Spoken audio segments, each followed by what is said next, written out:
আসসালামু আলাইকুম, সবাই কেমন আছেন? আলহামদুলিল্লাহ, আপনাদের দোয়া ও ভালোবাসা আল্লাহর রহমতে আমি খুব ভালো আছি। ঘুম থেকে উঠা আগে ভিডিও বানালাম, তারপর অন্য কাজে মন দিচ্ছি। তো যেটা হয় আর কি, রোজকার রুটিন, যেটা কাজ তো করতেই হবে। তো উঠে ভাবলাম আগে কাজগুলো সেরে নিই। অনেক কাজ আটকে আছে। আপনাদের সাথে কথা বলতে বলতে আসলে যে একটা গৃহিণীকে যা থাকে রোজকার রুটিনে, যে ভোরবেলা উঠে সব কাজ ছাড়তে হয়। তো আমার আবার তেমন একটা কোনো কাজ থাকে না, যে সাংসারিক কাজ আর কি। আমার খুব অল্প কাজ, কারণ মানুষ অল্প, আমার কাজ অল্প। তো এই হিসাবে আমার কাজ কম থাকে। তো আমি সবসময় আমার কাজগুলো আমি রাত্রে সেরে রাখি।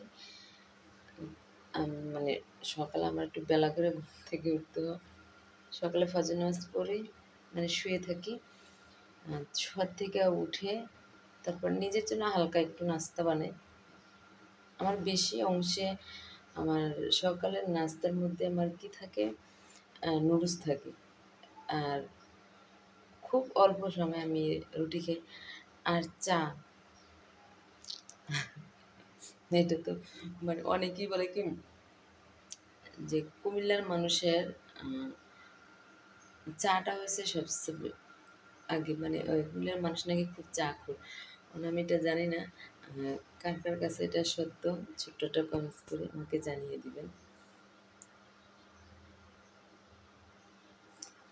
আদৌ কি এটা সত্য কিনা আমি জানি না, আমি শুনি আর কি, এ বলে সে বলে। আর আরেকটা জিনিস আপনাদের সাথে শেয়ার করি। ভুট্টা আমাদের খেতে, তো আমার ভুট্টা ভাজা খেতে খুব ভালো লাগে।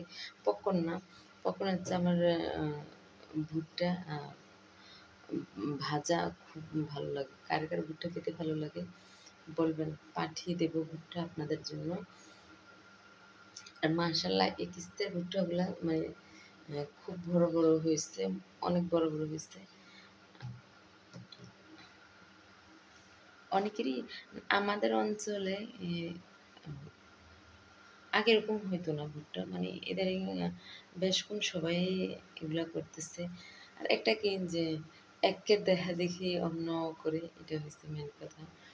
যে এইবার এ করতেছে সে করতেছে, তাহলে আমি করবো না কেন, এটাই মেন কথা আর কি।